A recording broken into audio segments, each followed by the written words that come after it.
Y Derecho de la Educación del año 2008 de esta institución. Actualmente se desempeña como director de las revistas Zahor, Recuerda y Maguen Escudo. Durante 20 años fue profesor de la UCAP en periodismo, producción editorial y redacción para los medios, así como también en literatura judía y guión audiovisual. En la Universidad Central de Venezuela ha sido invitado como profesor de literatura sefardí en 2 ocasiones, dentro del marco del convenio institucional entre la Universidad Central de Venezuela y el Centro de Estudios Sefardíes de Caracas. Ha sido guionista de dramáticos y de documentales, tanto en el cine como en la televisión, entre 1992 y 1997 en Radio Caracas Televisión. Acaba de terminar su más reciente novela titulada Vestida de sombras para un largo viaje en proceso de edición. Asimismo, es autor de las novelas biográficas Prohibido el paso a caballeros con corbata del año 2016 y Siempre habrá un porqué, novela biográfica sobre un sobreviviente del Holocausto en el año 2014.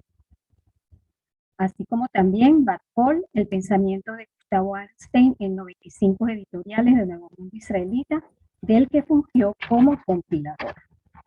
En el periodismo comunitario, su nombre y su seudónimo Natán Naé son frecuentes. Entre 1986 y 1990 trabajó como periodista en Nuevo Mundo Israelita, el cual dirigió durante el año 1990. En 1992 dirigió Itón, un periódico independiente dirigido a la juventud judía de Caracas. Entre 1998 y el año 2000 fue gerente de comunicaciones de Hebraica, donde creó y dirigió una revista homónima. Actualmente se desempeña como secretario de Mejoramiento Profesional y Cultura del Colegio Nacional de Periodistas y de Publicaciones del Centro de Estudios Sefardíes de Caracas. Bienvenido, Néstor. Sin más preámbulos, te cedo el micrófono y al público les agradecemos escribir las preguntas por el chat. Bueno, muchas gracias, Priva, por esta presentación y gracias a todos los que han, venido esta tarde a escuchar de 2 personajes claves en la historia de la comunidad judía de Venezuela, Moisés Garzón y Moisés Ananes. Yo tengo que comenzar esta charla pidiendo disculpas, porque hablar de la comunidad judía de Venezuela es hablar de un conjunto de mucha gente que con su trabajo y su esfuerzo construyó esa unidad en la diversidad que ella representa. Cuando se nos pidió una charla para este ciclo que felizmente lleva el nombre de Moisés Garzón Serfati, concebimos la idea de hablar de un campo que conozco bien, que es el periodismo judío venezolano, el cual me aproximé incluso antes de 1986, cuando entré en Nuevo Mundo Israelita como redactor a medio tiempo en la primera etapa de la dirección de Isaac Naón, mi compañero de promoción en la UCAP. Buscando un título atractivo en los antecedentes de NMI, Nuevo Mundo Israelita,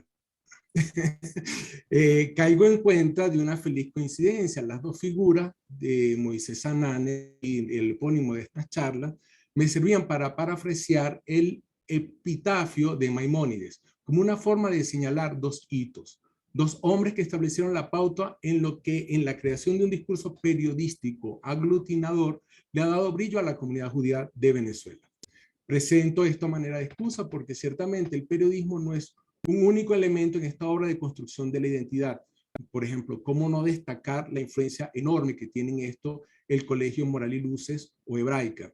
Por citar algunos ejemplos. Ni El Mundo Israelita ni Nuevo Mundo Israelita son las únicas publicaciones que han conformado el ecosistema de medios de la comunidad judía. y tampoco Garzón y Sananes han sido los únicos que han hecho periodismo en la comunidad. No son los únicos, pero sí son nombres imprescindibles, ya lo dije antes, a la hora de contar esta historia. A lo largo de esta charla irán apareciendo algunos nombres y algunos de hombres y mujeres, así como también títulos de publicaciones que forman parte del universo. Pero me pido excusas porque puede haber algún tipo de omisión. Empecemos pues. Vamos a situarnos en el año 1943 en Venezuela. En ese entonces gobernaba Isaías Medina Angarita y había una democracia que llamaban de segundo nivel, es decir, elecciones. Se votaba por los parlamentarios, pero no directamente, que iban a escoger al presidente, pero no se escogía directamente al presidente de la República. Ese entonces se comenzaba a visibilizar la modernidad de la ciudad con la construcción de la urbanización El Silencio y la creación de las primeras aerolíneas, como Avenza, aunque ya existía la francesa Aeropostal. Se estableció, eso fue un hito en la historia del país, el llamado 50-50 con las compañías petroleras que dividía la ganancia del petróleo de 50-50, lo que significó un aumento en el erario público. Venezuela en ese entonces era el principal proveedor de petróleo a Estados Unidos. Las costas venezolanas estaban asediadas porque estábamos en guerra con los submarinos alemanes que un año antes habían torpedeado y hundido varios barcos en la llamada Operación Neuland. Y en consecuencia, Venezuela había roto las relaciones con las potencias del este, Alemania, Italia y Japón, y había establecido lazos diplomáticos con la Unión Soviética. En esa época se legalizaron algunos partidos, entre ellos el Partido Comunista y el Partido Acción Democrática, y por esa coincidencia se empezaron a llamar adecos a los adeístas como un peyorativo a partir de un acrónimo entre AD y comunismo.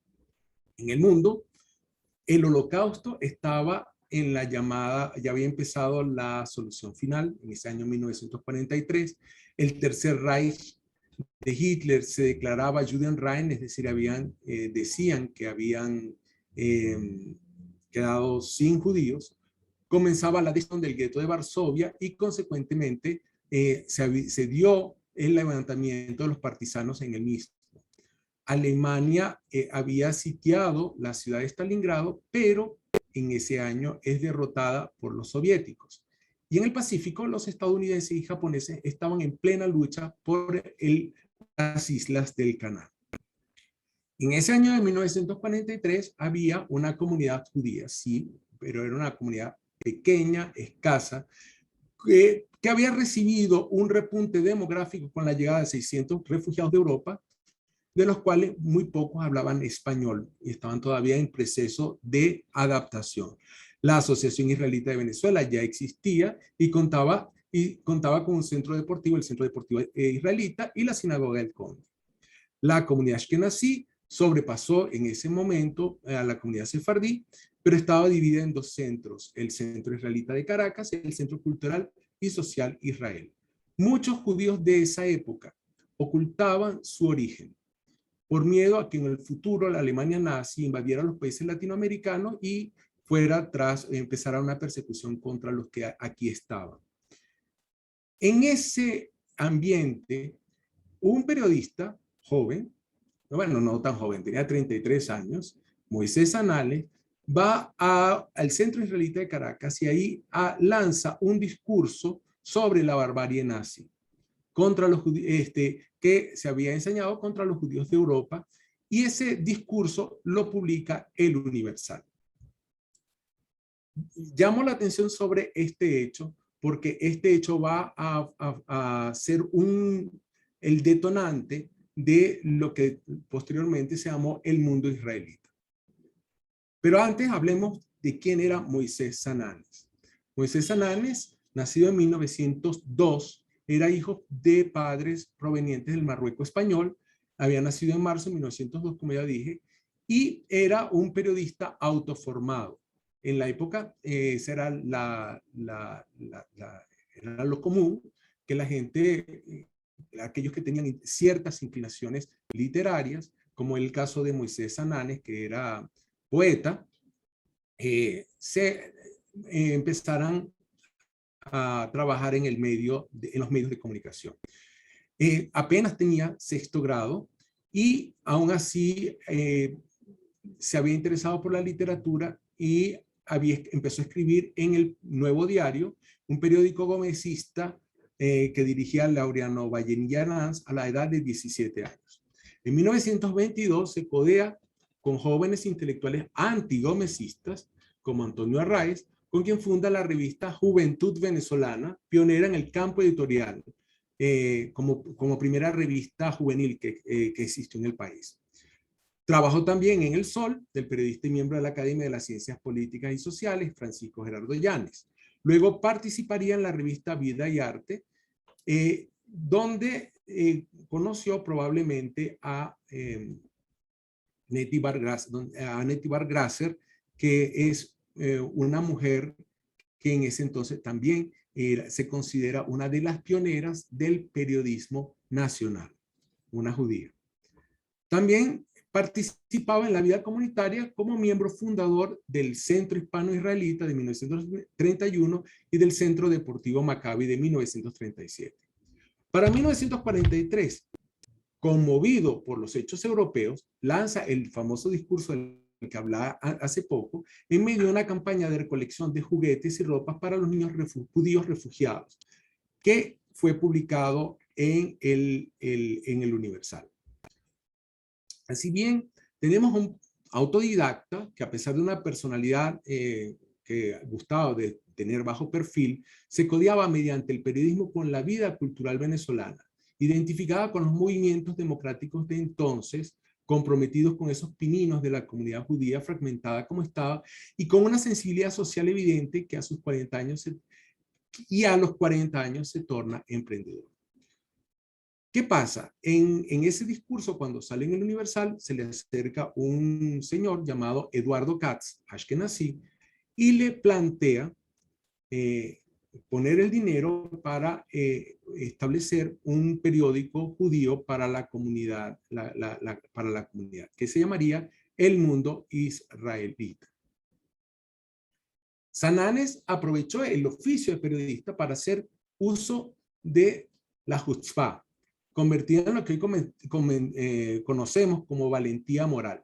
A pesar del futuro incierto de la judería mundial, ante la insistencia del nazismo con llevar hasta las últimas consecuencias la solución final, con la destrucción en ese momento de los judíos de Hungría, se entrevistó con el canciller venezolano Caracciolo Parra en 1944 para abogar con sus buenos oficios a favor de los refugiados en Eretz Israel, como oficial de enlace en Venezuela del Comité Cristiano Mundial Pro-Palestina de Washington.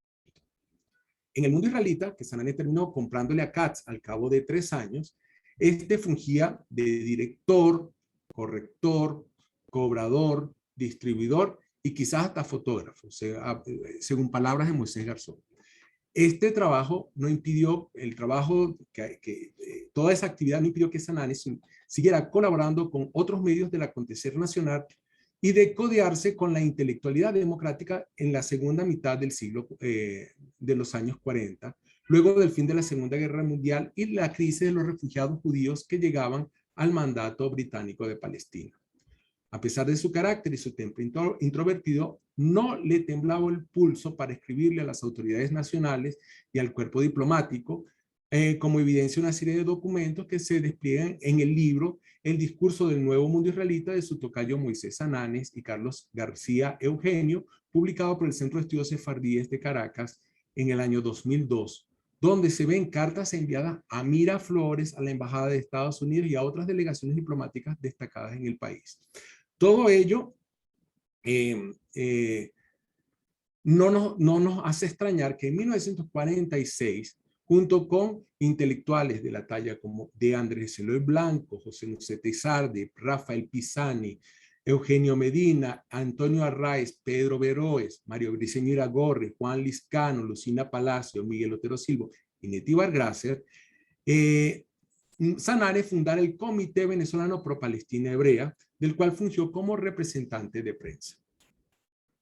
De ahí que las páginas del Mundo Israelita se hiciera el principal vocero de este comité, que logró finalmente el voto positivo de Venezuela en 1947 para la creación del Estado de Israel. Su amor por Israel lo compartía sin sonrojo con el de Venezuela. Era uno de los edecanes de Bolívar, es decir, uno de los contertulios de la Plaza Mayor de Caracas, pues allí iba asiduamente cuando no estaba en su oficina o no iba a la sinagoga, o cuando iba a la sinagoga. En 1975, a su silla, el gobierno del Distrito Federal le puso una placa con su nombre. En 1968, la Asociación Venezolana de Periodistas, la AVP, lo que dio origen al actual CNP, lo distinguió con una medalla de honor por los 27 años de El Mundo Israelita. Recibió la medalla de honor de oro Teodoro Herzl y la de plata del Keren Kayemet Le Israel. En 1966, la CAIF le dio un diploma de mérito. Moisés Ananes murió a los 80 años en 1982 en Caracas. En su honor, la Asociación Israelita de Venezuela instituyó un premio de periodismo que lleva su nombre y que se ha entregado a diferentes personalidades e instituciones del ámbito comunicacional nacional desde 1985 al año 2010. Durante 30 años, cada viernes en la noche, los asistentes a las sinagogas de Caracas recibían el seminario El Mundo Israelita, cuyo lema era libertad, unidad, armonía, tolerancia y democracia. Aparece en una comunidad fragmentada, es decir, una comunidad que todavía estaba adaptándose a la vida nacional, donde todavía donde el idioma de la casa era distinto al idioma que se empleaba en la calle, y donde las dificultades económicas, producto de la guerra y de la inmigración y algunas cosas de la economía local, no permitían grandes lujos. El Mundo Israelita, casi desde el principio, circuló gratuitamente, sostenido por la publicidad. Si no es el primer periódico, sí es uno de los primeros medios dirigidos a una colonia extranjera que se mantuvo más tiempo. Precede a The Caracas Journal de 1945, que luego se transformó en The Daily Journal, precede a La Voce de Italia de 1950 y a Un Lusitano de 1958, los periódicos de las colonias más longevos en la segunda mitad del siglo XX en Venezuela. A grandes rasgos, el Mundo Israelita se enfocaba en las noticias internacionales de la judería mundial, los aciertos y desventuras del joven Estado de Israel, las reseñas sociales de la comunidad, bodas, nacimientos, bar mitzvahs, etc., las tradiciones judías, las efemérides venezolanas, con un énfasis mayor en la figura de Simón Bolívar. Los textos locales eran escritos por Sananes y el material internacional por las agencias judías, por la Agencia Judía Telegráfica y otros periódicos judíos que llegaban lo usaban como intercambio. Utilizaba la reseña, la noticia y el editorial como principales géneros periodísticos. ¿Qué significó para la comunidad judía de entonces? El Mundo Israelita, desde el principio, al ser un órgano independiente fundado por Katz y Sananes, estuvo dirigido a la comunidad judía general, sin distingos entre sefardíes ni askenazíes. Utilizó como idioma vehicular el español, lo que ayudó a su aprendizaje por parte de los judíos provenientes de diversos países que utilizaban otras lenguas, sobre todo los mayores que no iban al sistema educativo comunitario ni nacional.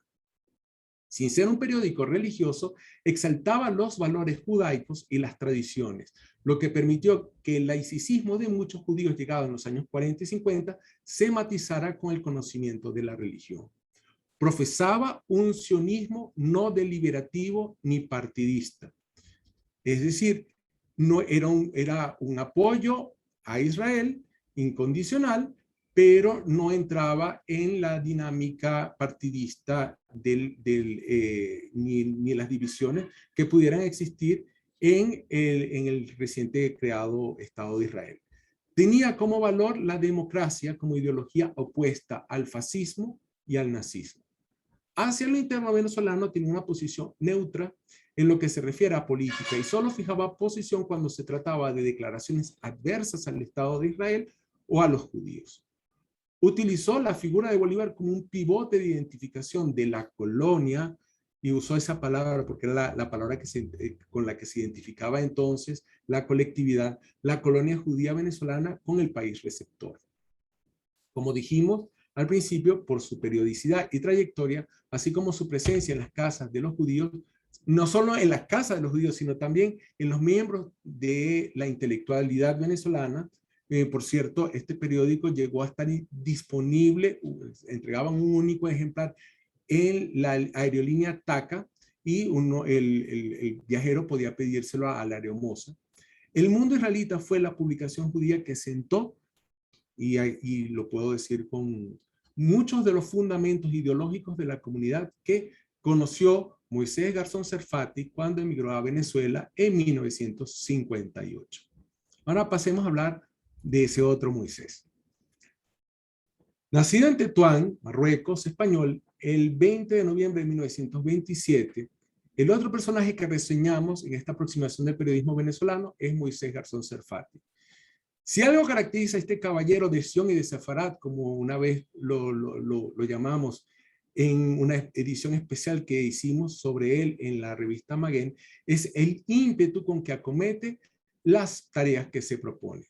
En sus años de juventud en Marruecos ya se interesó por difundir la cultura judía mediante el periodismo, como fundador y director de la revista Or. Asimismo, Luz. Asimismo, en Tetuán fue corresponsal del periódico Le Petit Marocain. También hacía crónicas deportivas para el Diario de África de Tetuán. En Marruecos, formó parte de los grupos sionistas que ayudaban a sacar clandestinamente grupos de inmigrantes a Israel. Para 1958, siguiendo la tendencia de la inmigración tras la independencia de Marruecos y la incorporación de las zonas francesas y españolas a la corona de Rabat, Garzón decide radicarse en Caracas. La incorporación fue en 1956. De por qué un grupo de jóvenes sionistas del norte de Marruecos decidieron venirse a Venezuela en vez de seguir a Israel, ha escrito un interesante libro el amigo Aviad Moreno de la Universidad Ben Gurión, del cual conozco el borrador, y no soy yo quien que le va a hacer el spoiler, no voy a adelantar, espero que cuando lo publique lo podamos leer todos. Solo adelantaré que las condiciones de vida en Israel en ese momento no eran tan propicias para ellos como las que ofrecía Venezuela, donde había más oportunidades de inserción social y de progreso económico para los marroquíes que en el Estado de Israel de entonces. De hecho, Garzón, a su llegada a Venezuela, entró a la Universidad Central de Venezuela, de donde egresó como economista. Luego se dedicó al área de seguros como parte del grupo, como parte de su actividad individual. Desde 1958 hasta su retirada en la actividad comunitaria en 2009, el nombre de Moisés Garzón Serfati sonó en varios frentes. Primero, en el frente intelectual. Garzón es un escritor apasionado. Además de sus 8 poemarios publicados entre 1975 y 2006, donde hace alarde del dominio del lenguaje para expresar su amor a sus patrias, Israel, Sefarad, Venezuela, Tetuán, y a su esposa, tienen en su haber 2 libros en forma de ensayo. Apuntes para una historia de la judiofobia, publicada en CAIF en 2006, y Tetuán, el relato de una nostalgia, publicado por el Centro de Estudios Sefardíes de Caracas en el 2008. El otro frente es el frente sionista. Su amor y compromiso a Israel lo hizo formar parte de las campañas por fondo al Estado, principalmente desde el Keren Kayemet de Israel. Así pues, fue vicepresidente de la Federación Sionista de Venezuela, presidente y luego presidente honorario. Fue delegado en los congresos 20º, 21º y 22º del Congreso Sionista Mundial, miembro del Presidium del 30º. Asimismo fue miembro de la Acción Sionista, de la Asamblea de la Agencia Judía, de la Confederación Mundial de los Sionistas Unidos y del Comité Venezolano Jerusalén 3000. Eso es solamente para hablar de algunos de los cargos que ocupó dentro de la actividad sionista desde Venezuela. El otro aspecto, el otro frente es el sefardismo. Su compromiso con Israel no lo cegó ante la realidad de la desventaja de los diferentes gobiernos israelíes sometieron a los judíos del Magreb y de otras zonas dominadas por los de origen musulmán. Las presiones abiertas o encubiertas para que abandonaran su cultura, su lengua e incluso sus tradiciones culturales y religiosas, así como la marginación en la vida económica y política en el joven Estado, generó una reacción en las comunidades sefardíes del mundo y de Israel, lo que llevó a la creación de la Federación Sefaradí Latinoamericana, FESELA, en 1972, de la que Garzón es uno de los promotores. El entender que la unión con los ashkenazíes no implicaba la desaparición de la cultura sefardí igual de rica y de poderosa que las europeas, llevó a Garzón a fundar en Caracas la revista Maguen Escudo como órgano de la Asociación Israelita de Venezuela, con lo que le dio visibilidad y orgullo a la congregación, que ya para los años 70 se había equiparado en número al ashkenazí y había aprovechado el auge económico de Venezuela para nivelarse socialmente. Cuando aparece el boletín informativo Maguen Escudo, ya se habían creado otras instituciones como Hebraica, de la mano de un expresidente de la AIB, Gonzalo Benaín Pinto, y ya el Colegio Moral y Luces había suprimido las clases de yiddish para concentrarse en el español como idioma general y el hebreo como idioma judío universal, lo que les abría las puertas a los sefardíes ya de varias generaciones acá y los recién llegados a la educación judía. Fue presidente y miembro permanente del Ejecutivo de FESELA y en 1980 es fundador del Centro de Estudios Sefardíes de Caracas, que presidió entre el 2000 y el 2005.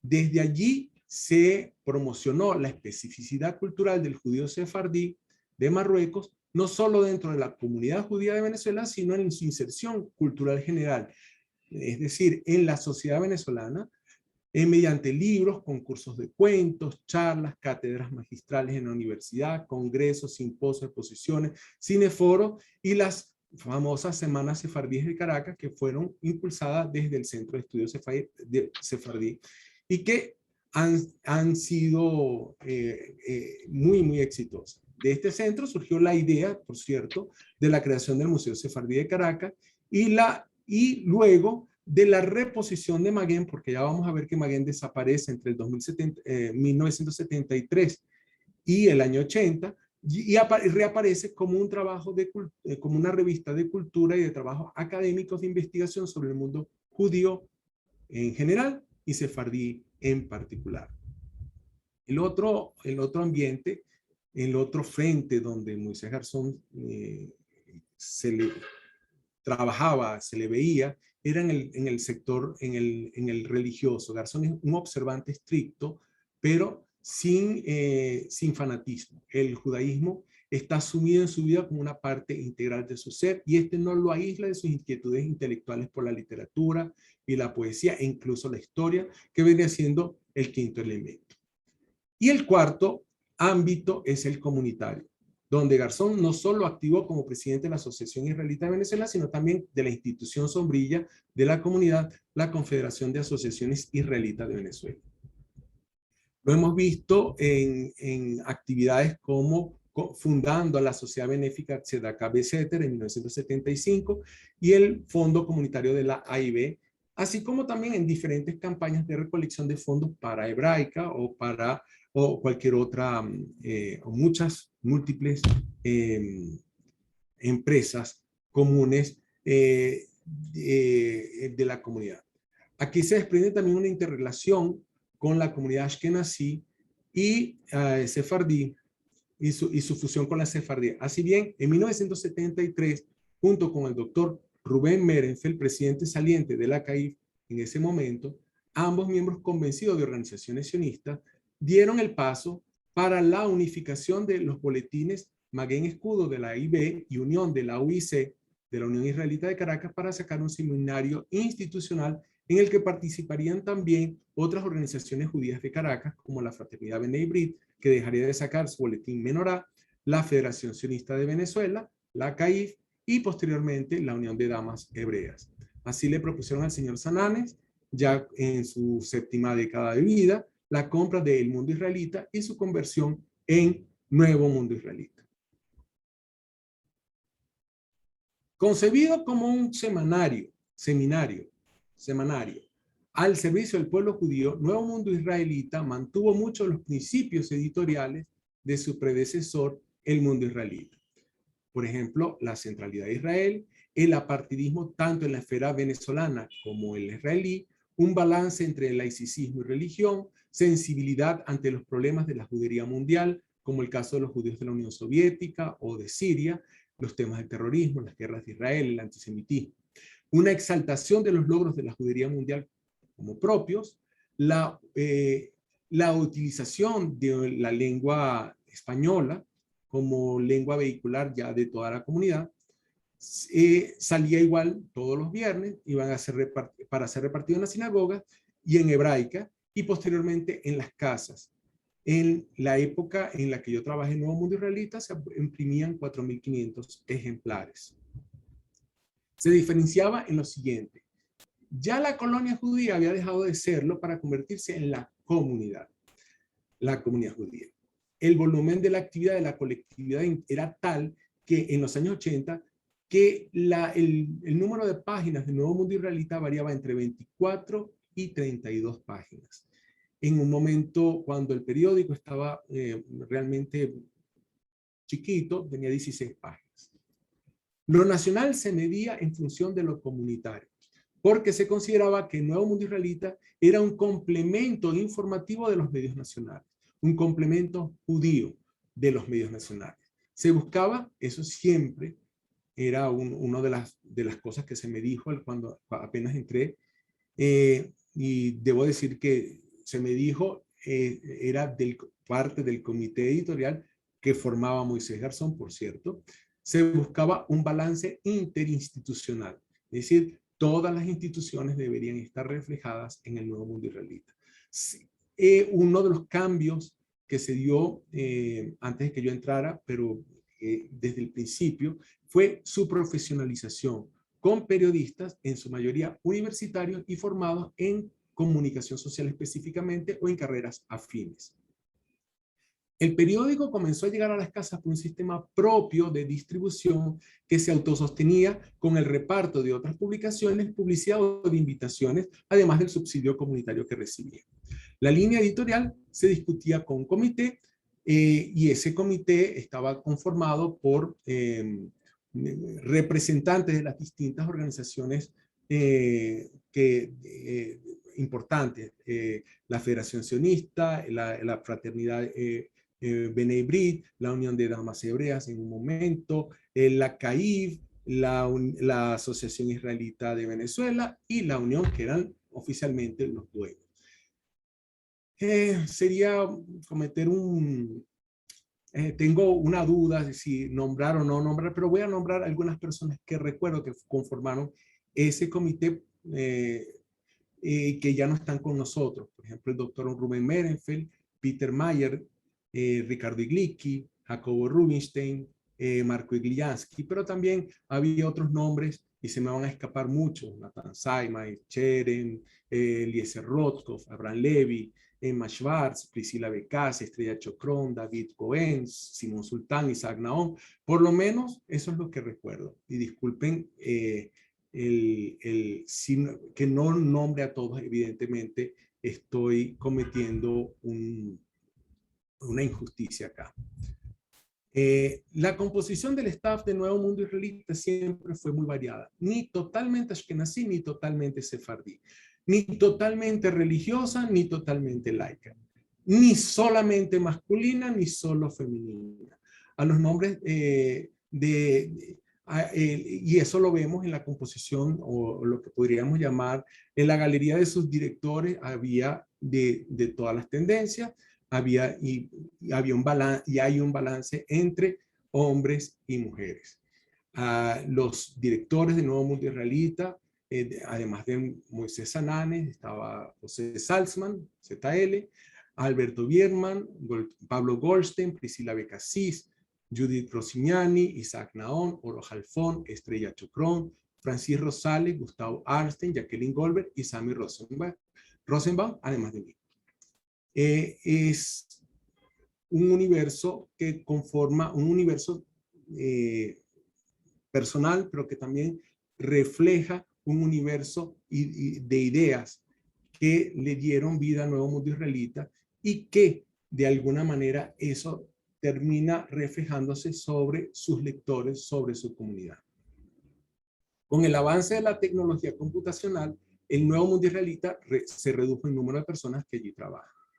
El nuevo mundo israelita se convirtió en un ingrediente cohesionador de la identidad judía, como hemos venido diciendo, perteneciente perfectamente integrada a la vida nacional, pero desde la singularidad ética, cultural y tradicional del pueblo judío, con el corazón en Israel y con una conciencia universal de la hermandad con los otros, con las otras comunidades judías. Al ser el español, sus páginas también sirvieron para la difusión de la cultura de sefardí, y lo debo decir así porque el jaquetía y el ladino a veces aparecen en el nuevo mundo israelita, no así el yiddish, que lo que consideramos una pérdida importante al no existir un equivalente, porque la pérdida del yiddish como elemento cultural es bastante lamentable. Ahora hablemos de la hija predilecta de Moisés Garzón en la revista Maguen Escudo. Esta revista nace en 1972 y renace con el Centro de Estudios Sefardíes de Caracas en 1980 como parte de la celebración de los 50 años de la Asociación Israelita de Venezuela. Sus páginas están abiertas a aquellos trabajos de investigación, literatura, crónica en español y judío español que tenían cabida que no tienen cabida en el semanario comunitario, pero que en las páginas de Maguen, al no tener una limitación de espacio, pueden estar ahí. Y eso le da una proyección continental. Hoy por hoy, Maguen es la revista de contenido sefardí en español de mayor presencia, de mayor trayectoria en América Latina. Maguen Escudo tiene por finalidad difundir las actividades de la Asociación Israelita de Venezuela y los trabajos de cultura judía que realizan los investigadores del área. Con esta revista, la Asociación Israelita de Venezuela y el Centro de Estudios Sefardíes de Caracas pretenden incentivar la investigación sobre la cultura judía y difundir con la finalidad de preservarla y de difundirla con la finalidad de preservarla y cultivarla. Por cultura judía entiende la revista Maguen el legado religioso, histórico, lingüístico, de tradiciones, de creación artística, filosófica, ética y científica del pueblo judío, así como también el impacto que tiene esta cultura ha tenido en el mundo. La revista Maguen tiene como meta servir de referencia académica para los investigadores de la cultura judía en todo el mundo y quiere constituirse en una referencia histórica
¿Qué pasó? ¿Se desconectó Néstor?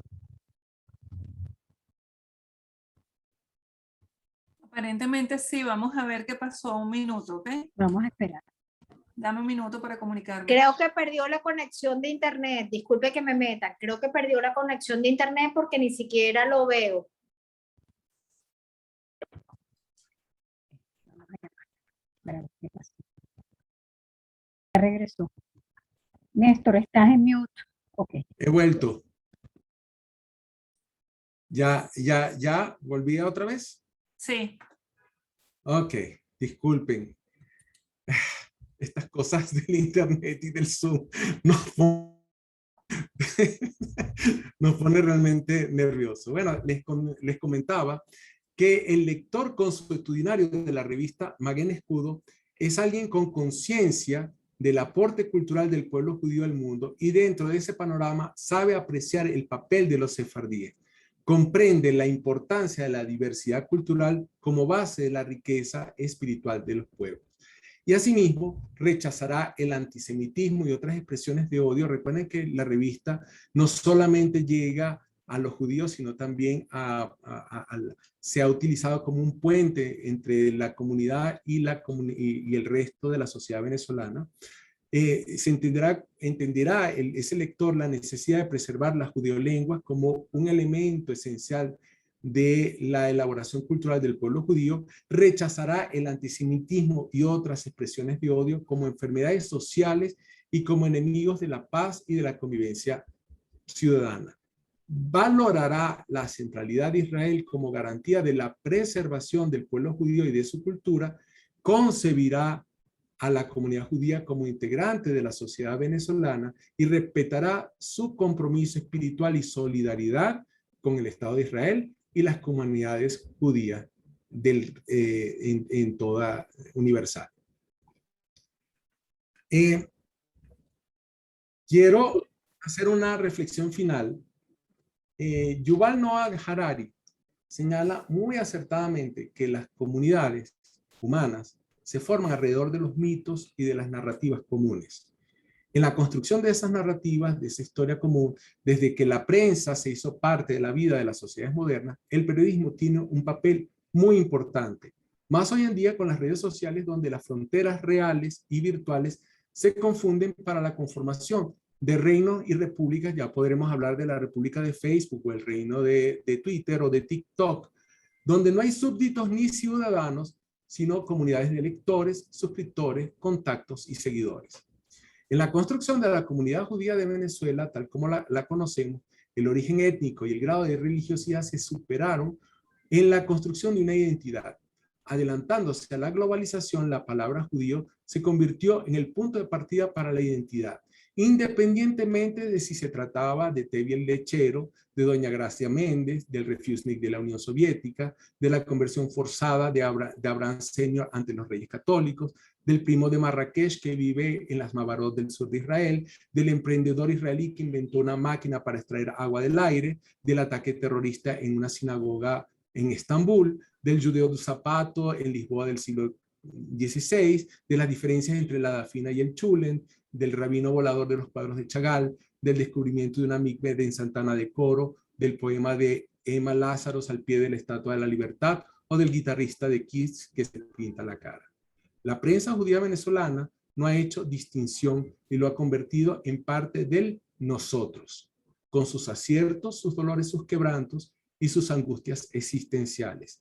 Siempre alerta ante el peligro, pero solidario con lo que quedó atrás, donde las fronteras geográficas y temporales se desdibujan, quizás por aquello del Gilgul Hanefesh del que hablan los cabalistas o el inconsciente colectivo del que habla Jung. En estos momentos de emigración y de depauperación de la economía nacional, con el cerco a los medios de comunicación por la falta de insumos o de apoyo financiero, Nuevo Mundo Israelita resiste en el ciberespacio gracias al tesón de Sami Rosenbaum, su actual director, y Maguen se mantiene gracias al apoyo incondicional de la Asociación Israelita de Venezuela, coordinada desde el Centro de Estudios Sefardíes de Caracas. Y ahora contamos con el apoyo de un grupo de judíos de Venezuela que desde Miami hicieron posible la impresión del último ejemplar.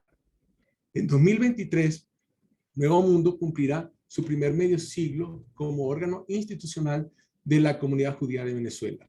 Creo que la dirigencia debería llamar a todos aquellos a los que le importa el valor comunicacional y de preservación histórica que representa este medio para que apoyemos su labor de construcción de la identidad judía en Venezuela, incluso en aquellos que se han ido, que siguen conectados de alguna manera con esta, ya sea por añoranza, ya sea porque aprecian lo que significa una colectividad donde valores como libertad, unidad, armonía, tolerancia y democracia entraron como con cada editorial de Moisés Ananes o con el ejemplo y la altura intelectual de Moisés Garzón, a quien deseamos 120 años de vida sano y bueno, cuyo tino estuvo en mantener el equilibrio entre la singularidad y la colectividad.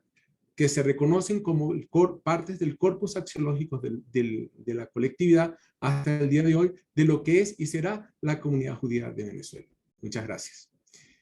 Antes de terminar, quiero hacer un pequeño homenaje audiovisual. Siempre termino mis charlas con un poquito de música, con un poema, a veces canto, a veces hago esto, pero quiero compartir pantalla un pequeño video que hice y que sin palabras, solamente música, imágenes, porque había demasiadas fotografías que quería compartir en esta charla y pensé que de esta manera podíamos hacerlo de la mejor manera. Me permito compartir la presentación. Okay.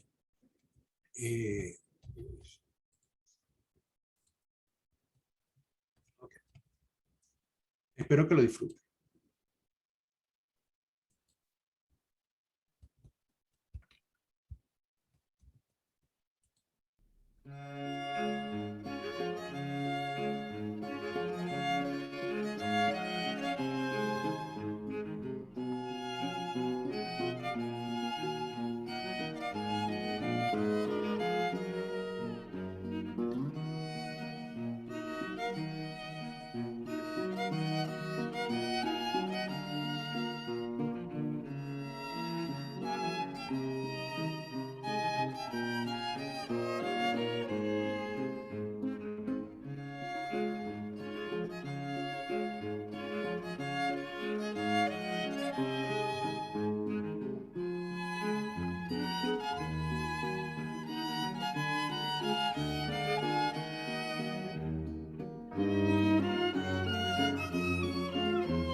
Bueno, estoy abierto a sus preguntas. Sí, pues. Ok. Gracias, Néstor. Ha sido un placer escucharte y te agradecemos que nos hayas sumergido en la historia judía contemporánea. Ahora abrimos el espacio para los que quieran tomar el derecho de palabra. Alberto Birman, Digo yo. ya lo vamos a activar, por favor. Ya va.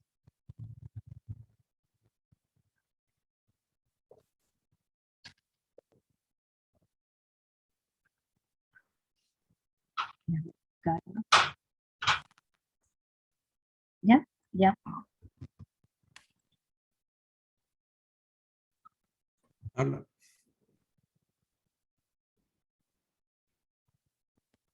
Alberto. No se escucha. Acércate al micrófono. No se escucha. No se escucha. Suba el volumen.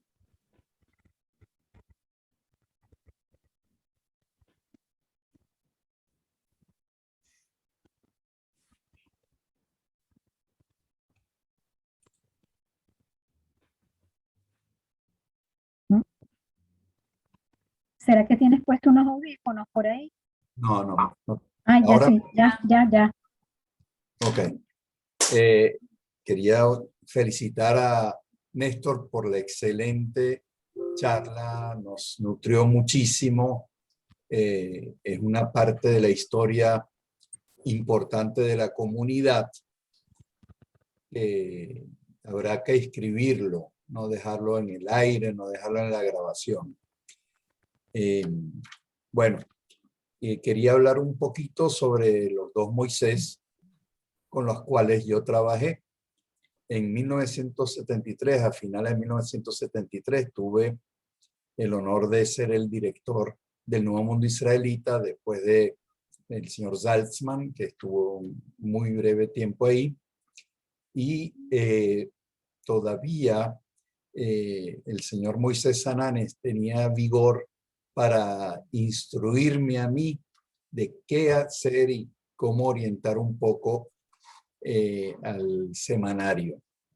Y yo lo apreciaba muchísimo, y el mundo israelita, perdón, tengo en el corazón, lo llevo muy adentro, porque él, como dijo Néstor, vivía, el periódico se mantenía de colaboraciones, y eso era muy importante, y mis padres pusieron mi foto, un recordatorio o algo así, de cuando yo hice Bar Mitzvah en 1961, ¿no? Y eso lo comentamos con el señor Moisés Sananes, y él venía cada semana a ayudarnos, inclusive ya cuando no estaba activo, a ensobrar los periódicos en el sótano de la Unión Israelita de Caracas. Con el señor Moisés Garzón sí tuve muy buena experiencia, una larga trayectoria. Recuerdo que siempre era de carácter muy fuerte, pero era un instructor de primera en todos los temas. Compartí con él buenos momentos y sabios consejos que él nos dio en la Federación Sionista de Caracas, de Venezuela, ¿no? Con una visión increíble, increíble.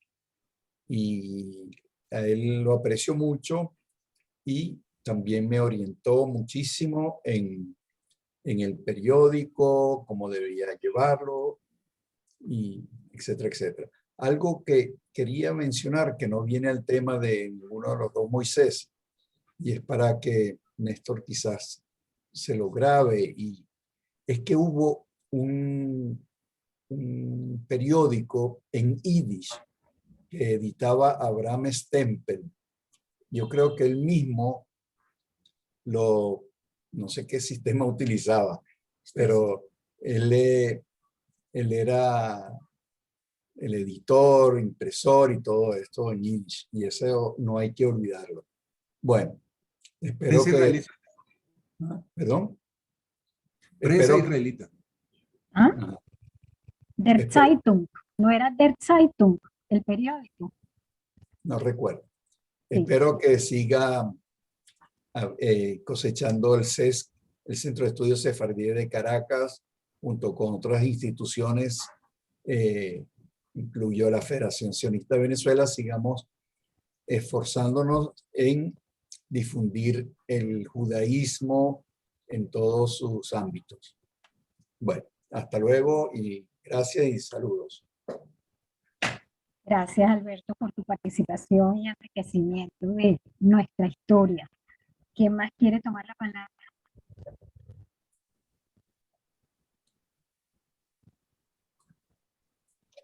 Creo que Samuel Garzón quería hablar. Samuel. Bueno, primero que nada, muchísimas gracias al Centro de Estudios Sefardíes y a la Asociación Israelita de Venezuela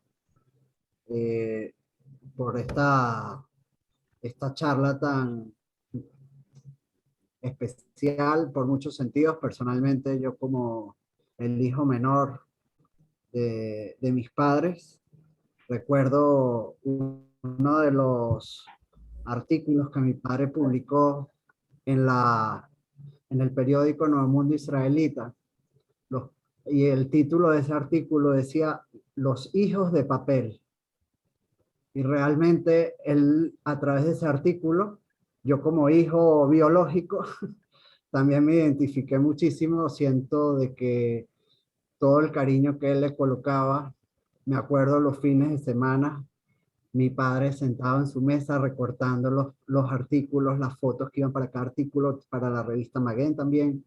Y realmente su preocupación y su esmero era exactamente... Ay, Se quedó. se quedó.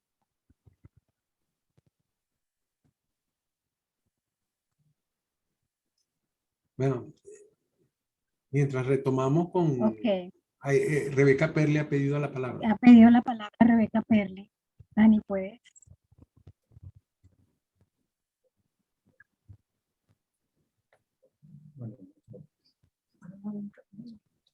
No, está Rebeca.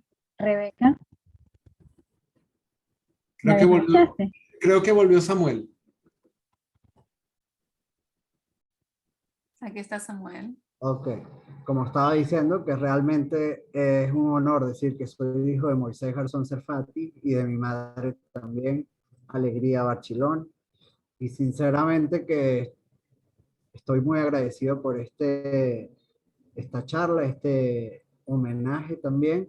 Y siento de que el periodismo venezolano judío debería de continuar y con mucho gusto en lo que yo pueda ser útil, como he ayudado en otras ocasiones también para la revista Maguen y para el Nuevo Mundo Israelita, seguiré tratando de llevar adelante la gran empresa emprendida por mi padre a nivel cultural y de identidad de nuestra comunidad como tal. Y como dijeron en un momento, cuando leímos la parte de la misión en el video que mostró Néstor, que dice que la misión era difundir e incentivar la difusión de todos los que son nuestros valores y principios judíos, la integración de todas las formas de manifestación del judaísmo. Siento que también fue un llamado personal para mí también y pues será un gran honor continuar con el maravilloso legado que mi señor padre dejó y sigue dejando hasta 120 años. Muchas gracias nuevamente al Centro de Estudios Sefardíes de Caracas y a la Asociación Israelita de Venezuela. Gracias, Samuel. Rebeca Perle, tienes la palabra.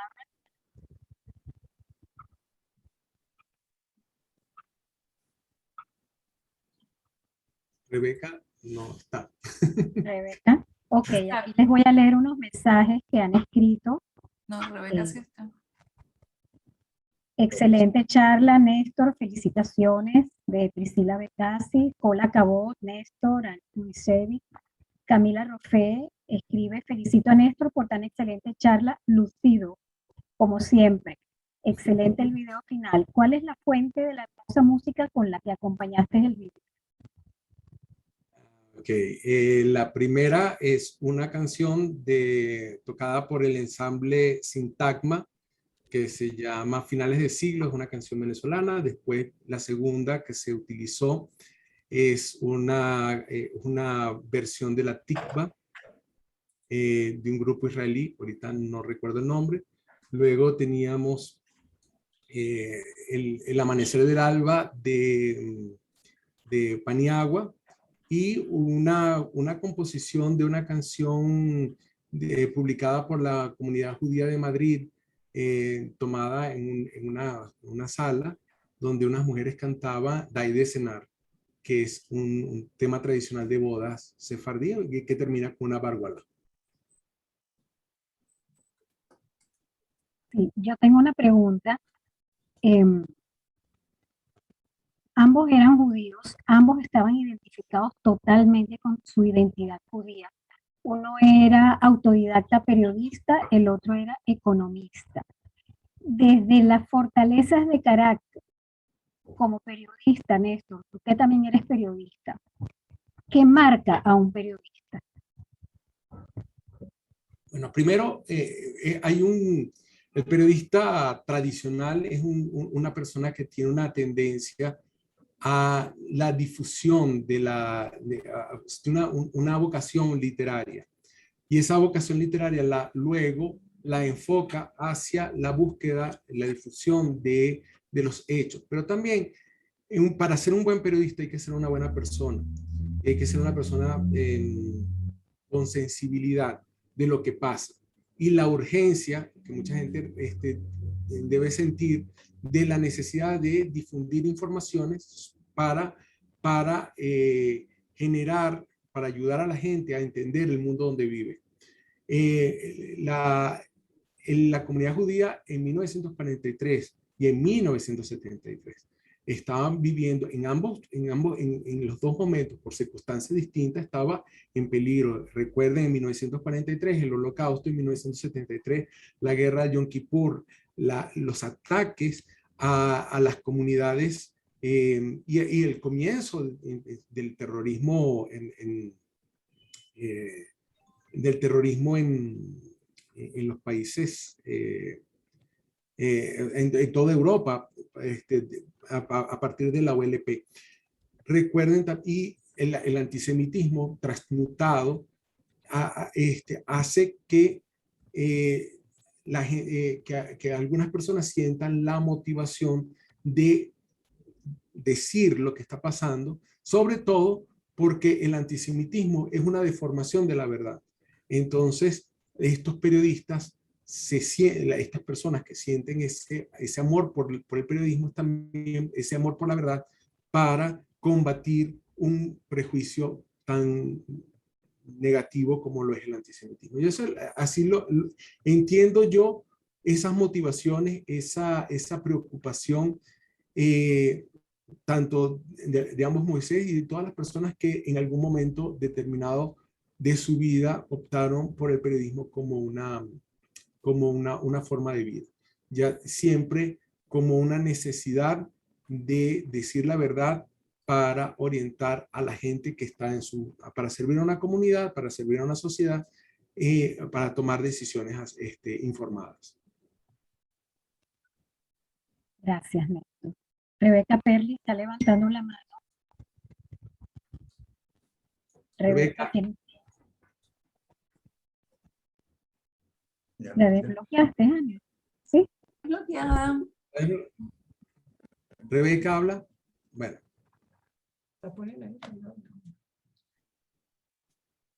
Okay. Bueno, entonces, si no hay más intervenciones, le cedo la palabra a la doctora Miriam Jarrate, presidenta del Centro de Estudios Sefardíes de Caracas. Gracias, Felita. Bueno, antes de nada, gracias a todos. Gracias a Néstor por su excelente participación. Gracias a Primo Ciel por ser moderadora. Gracias a Nico Isevich, como siempre, cuadrada para ayudar cuando se la necesita. La disertación fue maravillosa, Néstor, me encantó el video también. Tenemos que ponerlo cuando hagamos alguna actividad para que comience y la gente se ponga alegre. Me encanta ver a Samuel Garzón, está Alegría conectada, espero que Moisés esté al menos escuchando para mandarle un fuerte abrazo y decirle, Moisés, hasta 120, nos hace mucha falta en el centro de estudio, muchísima, y en la Asociación Israelita también, y en la Federación Sionista, me está soplando mi marido. Aquí en la comunidad, esta comunidad es una comunidad envidiable, formada por personas tolerantes, que incluyendo desde el sefaradismo más potente, hasta el askenazismo, como se diga, más fuerte, supieron conjugar y llegar a una comunidad tolerante, una comunidad unida, que todas las instituciones han ido de la mano.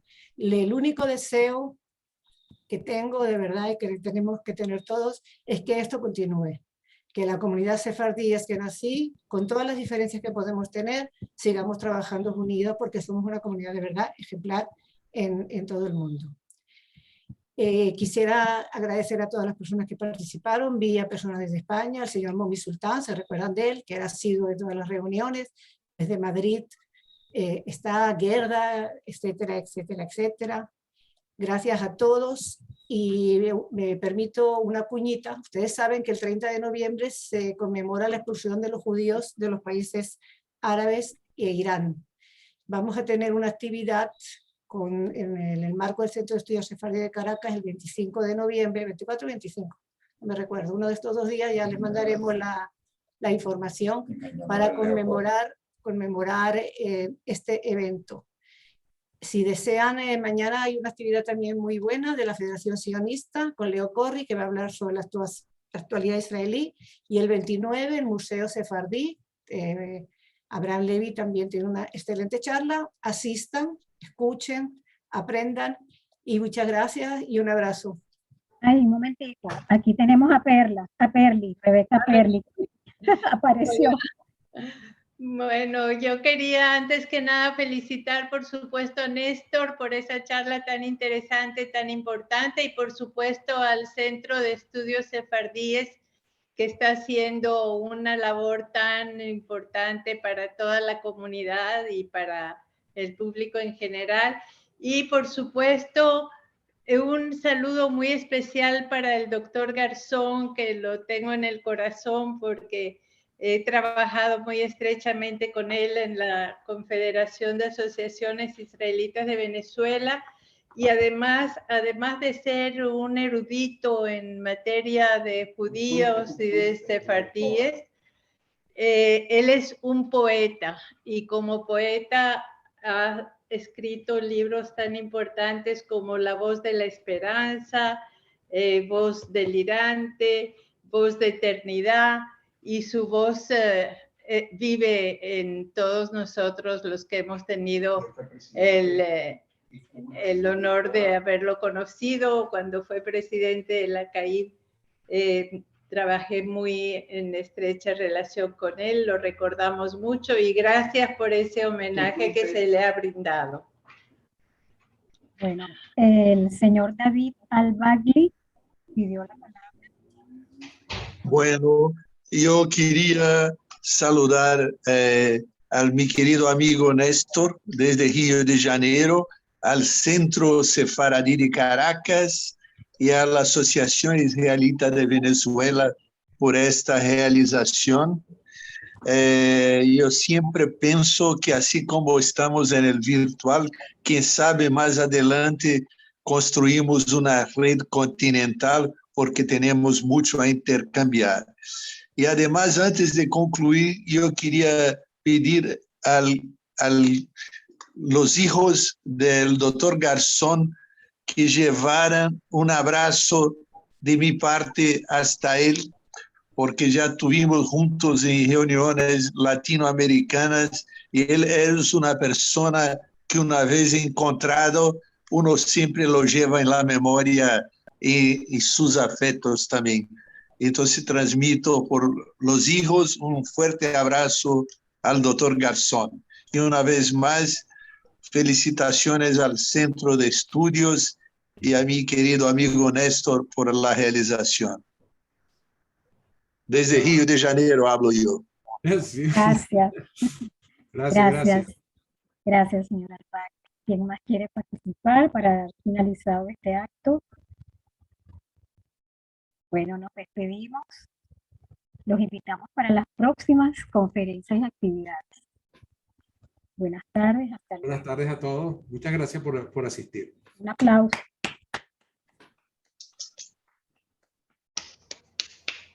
Gracias. Bravo, Néstor. Gracias. Gracias, Camilo. Camilo.